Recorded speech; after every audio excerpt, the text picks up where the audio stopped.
दोस्तों, Israel Iran जंग से जुड़ी आज की 10 बड़ी खबरें देखिए। ईरान जंग को आज 10 दिन हो चुके हैं। 10वें दिन तक अब तक 1700 से ज्यादा लोगों की मौतें हो गई और तेहरान में तो आसमान के बादलों में इतना बारूद पहुंच गया कि यहाँ काली बारिश हो रही है। लेबनान में लोग सड़कों पर सोने को मजबूर हैं। ये तबाही की कुछ तस्वीरें तो आप देख ही सकते हैं, लेकिन इसी बीच आज एक बड़ी खबर ये देखने को मिलती है कि मुज्तबा खामेनेई को ईरान के नए सुप्रीम लीडर के रूप में नियुक्त कर दिया गया है। ये उन्हीं के बेटे हैं, अली खामेनेई के, जो कि ईरान के पूर्व सुप्रीम लीडर थे, लेकिन 28 फरवरी को अमेरिका इजराइल के हमले में उनकी मौत हो गई। तो उसके बाद आज इजराइल ने मुज्तबा खामेनेई को नया सुप्रीम लीडर नियुक्त किया है। लेकिन इस बीच सबसे बड़ी खबर तो ये देखने को मिली, दावा किया जा रहा कि इजराइल ने अब नए सुप्रीम लीडर के ऊपर भी हमले किए और इन इजरायली हमलों में मुज्तबा खामेनेई भी घायल हो गए। वैसे तो कल ही ईरान ने इनको नए सुप्रीम लीडर के रूप में नियुक्त कर दिया था, लेकिन इसकी ऑफिशियल घोषणा आज खुद ईरान के सरकारी टीवी न्यूज चैनल की तरफ से दी गई है। अभी एक दिन पहले आपको पता होगा, इजराइल ने ईरान को सीधी सीधी धमकी दी थी और उस धमकी में कहा था कि ईरान का जो भी नया सुप्रीम लीडर बनेगा उसको हम ढूंढ कर मारेंगे, ढूंढ कर खत्म करेंगे।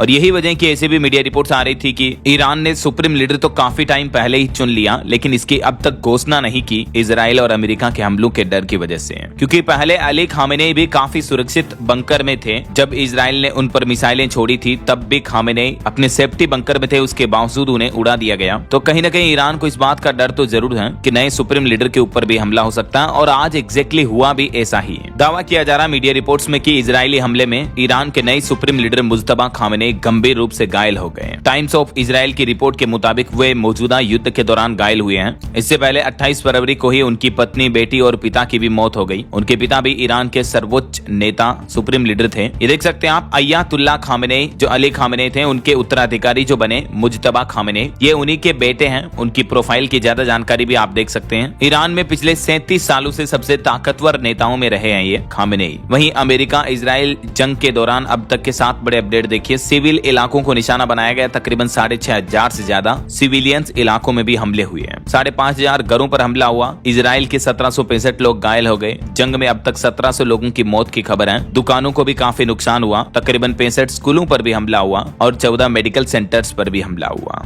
अमेरिका इजराइल ईरान जंग में अब तक 1701 मौतें हो चुकी हैं और दोनों तरफ से अलग अलग देशों पर हमले किए जा रहे हैं। ये ब्लू डॉट में आप देख सकते हैं, जिस पर ईरान पर, इराक और लेबनान पर यूएस इजराइल हमला कर रहा, और जहां जहां रेड डॉट दिख रहा आपको, उन सभी कंट्रीज में, उन सभी देशों में ईरान की तरफ से हमले किए जा रहे हैं। बाकी ये देखिए कुछ तस्वीरें। कुवैत की राजधानी कुवैत सिटी में अभी एक दिन पहले देर रात ईरानी ड्रोन अटैक के बाद एक बिल्डिंग में आग लग गई। और ये ईरान की राजधानी तेहरान में भी शनिवार रात इजरायली हमले का फुटेज सामने आ रहा। ईरान ने भी इजराइल पर क्लस्टर बम से हमला किया और ईरान की राजधानी तेहरान में तेल भंडारों के ठिकानों पर भी इजरायली हमलों के बाद फैला तेल शहर के नलियों में पहुंच गया और सड़कों के किनारे भी आग की नदी जैसे हालात बन गए, क्योंकि हमलों के बाद तेल ठिकानों से, तेल भंडारों से तेल सड़कों पर बहने लगा और उसमें भी आग लग गई। तो ऐसे हालात हो रहे हैं। वहीं इधर लेबनान के बॉर्डर पर भी इजरायली टैंक गाइडेड मिसाइलें तैनात की गई। इजराइल लेबनान में इराक समर्थक हिजबुल्लाह के खिलाफ हमला कर रहा है। और ईरान इजराइल जंग से आज के कुछ लाइव अपडेट्स देखिए। ईरान ने बयान दिया कि हम अपने देश की रक्षा के लिए पूरी तरह से तैयार हैं। ईरान के विदेश मंत्रालय के प्रवक्ता का यह कहना है। वहीं कतर ने कहा कि ईरान ने हम पर हमला करके बड़ा धोखा दिया है। कतर के प्रधानमंत्री ने ईरान की आलोचना की है। और इस बीच खबर है कि ईयू यानी यूरोपीय यूनियन तेल की बढ़ती कीमतों पर भी अब आने वाले गुरुवार को बैठक करेगा, जिसमें यूरोपीय यूनियन के तकरीबन कई देशों के सदस्य शामिल होंगे। 27 देशों के लिए बैठक काफी जरूरी होगी। इधर अजरबैजान ने माल ढुलाई के लिए ईरान बॉर्डर से लगा अपना रूट भी खोल दिया है और चाइना ने भी नए ईरानी सुप्रीम लीडर पर हमले का विरोध किया। चीन ने मुज्तबा को सुप्रीम लीडर चुने जाने का भी समर्थन किया और खुद ईरान के उप स्वास्थ्य मंत्री ने आंकड़े बताते हुए कहा कि पिछले 9 दिनों में 1250 से ज्यादा लोग मारे जा चुके हैं। बहरीन की एक तेल कंपनी बोली कि हालात कंट्रोल से बाहर हैं और सप्लाई रुकने पर हम जिम्मेदार नहीं हैं। तो वहीं इधर न्यूयॉर्क में भी प्रदर्शनकारियों ने ईरान पर हमले रोकने की मांग की है। ईरान के नए सुप्रीम लीडर का चीन ने समर्थन किया और ईरान में 10वें दिन भी इंटरनेट बंद है। हालात इतने गंभीर चल रहे हैं, पश्चिम एशिया में संकट का माहौल और बढ़ता जा रहा है। और नए सुप्रीम लीडर पर अमेरिकी राष्ट्रपति डोनाल्ड ट्रंप भी बोले कि देखते हैं आखिर आगे क्या होता है। ट्रंप ने ये रिएक्शन दिया कि ईरान बचेगा नहीं हमसे। बिना चुनाव लड़े ईरान के सबसे ताकतवर शख्स बन चुके हैं मुज्तबा खामेनेई, क्योंकि ये ईरान के पूर्व सुप्रीम लीडर अली खामेनेई के उत्तराधिकारी के रूप में इनको चुना गया है। यही वजह की ये इलेक्टेड नहीं होते हैं, यानी चुनाव लड़के और वोट से जीत के नहीं आते हैं, इन्हें उत्तराधिकारी के रूप में चुना जाता है।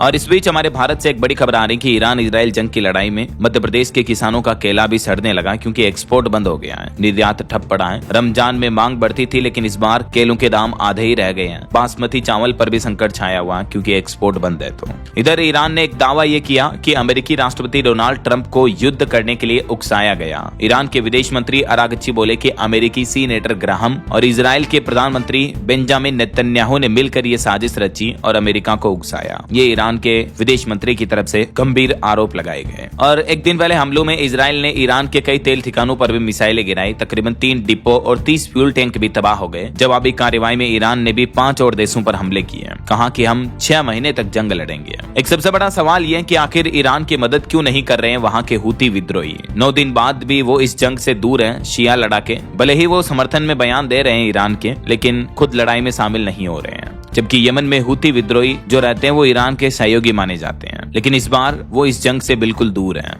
और पश्चिम एशिया संघर्ष पर एक और बड़ी खबर देखिए। ईरान ने बहरीन की भी सबसे बड़ी तेल कंपनी पर भीषण हमला किया, ड्रोन से तबाही मचा दी। इधर अमेरिकी राष्ट्रपति डोनाल्ड ट्रंप का भी कहना है कि लंबा खींचेगा ये अमेरिका ईरान युद्ध। हमलों में 7वें अमेरिकी सैनिक की मौत हो गई। उसके बाद ट्रंप ने तेहरान को भी खुली धमकी दे दी। इधर ईरान युद्ध का दायरा भी बढ़ा। अब ईरान अपने कई पड़ोसी देशों के नागरिक ठिकानों को निशाना बना रहा है। ट्रंप और नेतन्याहू के भी युद्ध पर रुख कुछ ऐसे ही गंभीर नजर आ रहे हैं। इस बीच हमारे भारत में भी पेट्रोल संकट पर आज पहली बड़ी खबर देखने को मिली कि भारत के कई राज्यों में कई पेट्रोल पंपों पर पेट्रोल खत्म हो चुका है। युद्ध का असर दिखने लगा। देखिए आप, उत्तर प्रदेश नोएडा, ग्रेटर नोएडा और गाजियाबाद में भी लोगों को तेल नहीं मिल रहा है। कई पेट्रोल पंप संचालकों का कहना है कि पेट्रोल खत्म हो चुका है। असुविधा के लिए हमें खेद है, क्योंकि दोस्तों ईरान इजराइल जंग की वजह से क्रूड ऑयल के दाम काफी ज्यादा बढ़ गए हैं। ऊपर से क्रूड ऑयल सप्लाई के रास्ते भी ठप पड़े हैं। देखिए ईरान जंग की वजह से कच्चा तेल 2022 के बाद अब तक सबसे महंगा हुआ, $115 के पार निकल चुका है। एक्सपर्ट्स का तो ये कहना है कि $150 तक भी पहुंच सकती है इसकी कीमतें। अंतर्राष्ट्रीय बाजार में कच्चे तेल के दाम बीते 3 सालों की सबसे भयंकर बढ़ोतरी पर पहुंच चुके हैं। देखिए आप चार्ट क्रूड ऑयल का 6 मार्च के बाद किस तरह से स्पाइक देखने को मिला क्रूड ऑयल में, क्योंकि हॉर्मुज स्ट्रेट रूट बंद कर दिया है ईरान ने। इस वजह से दुनिया भर के देशों में सप्लाई ठप पड़ गई और क्रूड ऑयल से रिलेटेड जो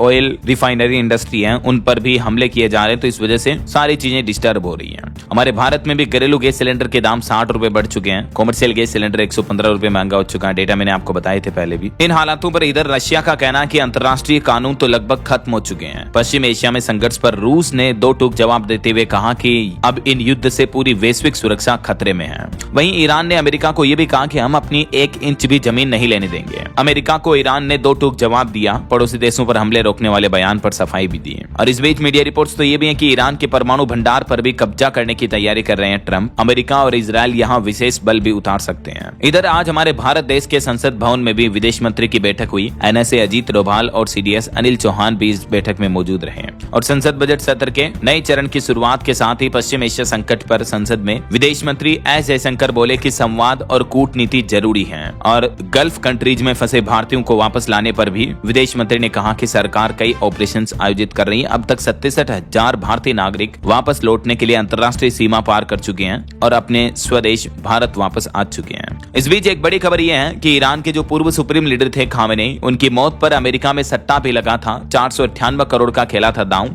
लेकिन वो सट्टा लगाने वाली ऑनलाइन साइट ने अब भुगतान करने से रोक दिया। नियमों को लेकर भी विवाद हुआ है। और वहीं पंजाब के नैन्सी ग्रेवाल हत्याकांड मामले पर कनाडाई सिख और हिंदू गुस्से में हैं। 3 मार्च एंटी खलिस्तान डे मनाने का ऐलान किया। 18 बार इनको चाकू मारा था, जीभ भी काटी थी, आपको पता होगा। पंजाबी यूट्यूबर नैन्सी ग्रेवाल की हत्या के बाद कनाडा में खालिस्तान समर्थकों का विरोध काफी बढ़ता जा रहा है। और अंतर्राष्ट्रीय न्यूज पर एक और खबर है। अमेरिका में तूफान से 12 साल के बच्चे समेत 6 लोगों की मौत हो गई। भयंकर बवंडर तूफान देखने को मिल रहा है अमेरिका में अभी। तो ये कुछ जंग से जुड़े और अंतर्राष्ट्रीय न्यूज अपडेट्स रहे। और भी ईरान इजराइल यूएस वॉर से related live breaking news updates में आपको बताता रहूंगा इसी चैनल डीएलएस न्यूज के माध्यम से। तो बिल्कुल जुड़े रहेगा आप मेरे साथ। चैनल को सब्सक्राइब करके बेल आइकन जरूर दबा देना और इस वीडियो पर एक लाइक और शेयर भी कर देना, ताकि आपको रोजाना की ताजा खबरें, महत्वपूर्ण मुख्य समाचार, काम के न्यूज अपडेट सबसे पहले आपके मोबाइल पर मिलते रहेंगे। जय हिंद, जय भारत, वंदे मातरम।